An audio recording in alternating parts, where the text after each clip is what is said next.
morning, world. I am Judy, your web-based therapist, making therapy accessible and convenient for our clients in Florida and New York, and of course, sharing information worldwide. Today, I wanted to take a couple minutes to talk about something less than pleasant, because we know with the coronavirus out there and COVID-19 precautions being taken, many things have changed, and one of those things is grieving. Grieving has changed.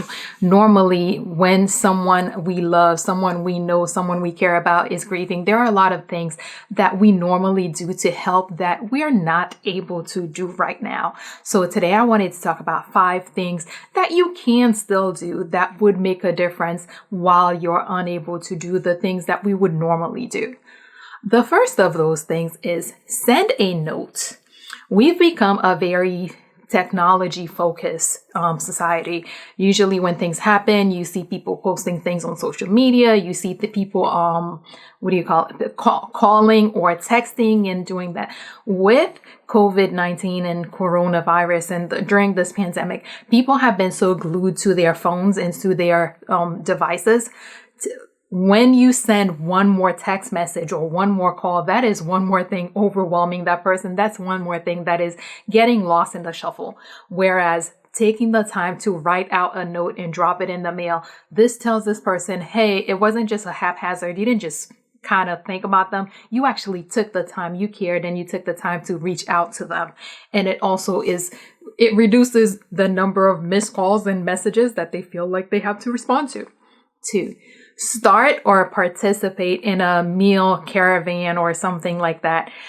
Again, normally during times of grief, people will often drop off food or stop by and visit and bring something. But now that there's no stopping by and visit, that is happening a lot less. But if you're close enough to the person and you can find out who is organizing a meal caravan, because when they have people drop, everyone wants to help, but we don't want 10 different people dropping off meals or sending meals the same day. But if we could have a way of coordinating so that they eat every day instead of a whole lot of food on one day. So figure out if there is a meal caravan being organized and participate, or if there isn't one, see how you can set one up so that other people who feel like, hey, I want to do something to help can also participate and help.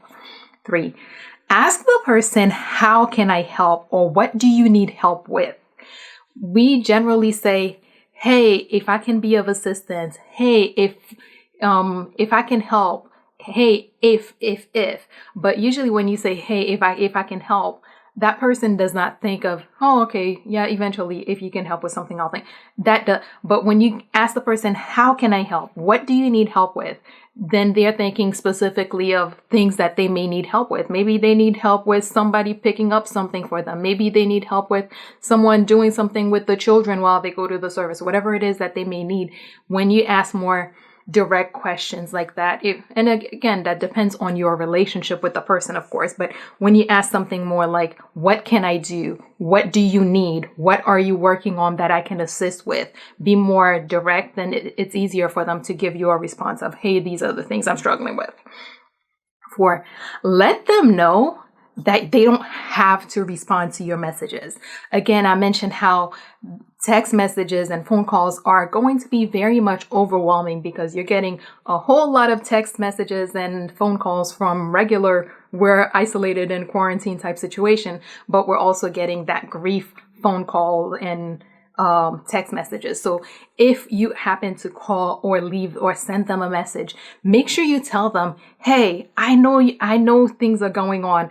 You don't need to focus on responding to my message. Be specific, because that way they feel like, oh, okay, this is one thing I don't have to worry about right now. That they know that you understand that they're overwhelmed and that you're not expecting and you're not going to feel slighted if they don't respond to your message, within the first 30 seconds of you sending it. Because right now it feels like people send you a text message and they expect you to respond by the time the message arrives. But make sure that the person knows, yeah, you're just reaching out. You're just sending love. You're just sending support. You're not asking, you don't want to add one more thing to their plate. Responding to you is not something else you want to add. So make sure they know that. And finally, check in with them when things start to settle down. Right at the very beginning, everyone is calling, everyone is texting, everyone is reaching out.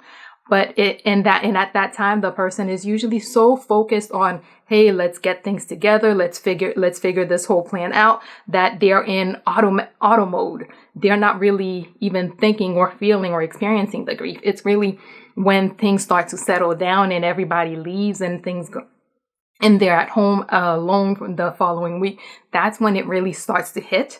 So those are the times when people really need you to check in on them. Those are the times when they really could use the support. So that's a great time to reach out and check in on somebody, and making sure that we're checking on them, not just the first day, but consistently, because over the next few months, weeks, and even years, things are going to get difficult. There's going to be anniversaries. There will be all sorts of things that will make things hard. So make sure that you're checking in on them after things start to settle down.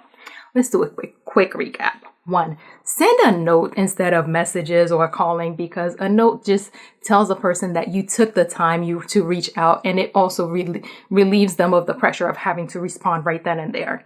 2, start or participate in some type of a meal caravan, because when they have all these things going on, it helps if, that's one of those things that they don't have to worry about. Hey, kids are fed. 3, ask questions more like, how can I help? What do you need help with? Ask more direct questions that helps them figure out, okay, what you can do, as opposed to just say, hey, I'm here if you need me. 4, let them know that they don't have to respond to your messages. If you reach out, text, or call, let them know in your message, hey, I know things are going on. You don't have to respond to my message right now. 5, check in on them once things settle down, because that's when they really start to need people. But that's when the people usually go away and they are left to themselves, to feeling and dealing with everything. And as always, whether it's you or someone else you know who may be going through something that is more than you can handle, please remember that at this time, even when a lot of things are closed, there are many professionals who are available, and willing to provide distance services, who are still here to help. So find out who those people are in your community so that you can reach out and get the help that you need. And that is all we have for today. Good morning, world. Have an awesome day.